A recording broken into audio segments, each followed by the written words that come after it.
this is the top navigation bar. As soon as you open the Tynker text code editor, you should go to the top navigation bar and click the word Untitled to name your project. I'm going to name my project My Hiking Adventure. You might have noticed these other buttons. This is the Save button. It has 3 different states: Save, Saving, and Saved.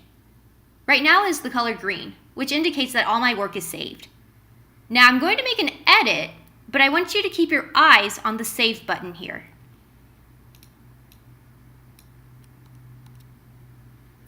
Notice the button changed to Save. This means that I have unsaved progress. However, you might have also noticed that the button changed to Saving. This meant that my work was being saved. This autosave happens every couple of seconds, which is pretty useful because you don't have to worry about constantly saving your work. The text editor just does it for you. Now notice this left arrow. If you click it, it'll take you back to your Tynker dashboard. And if you look on the other side of the top navigation bar, you'll notice a share icon. This button lets you share your project.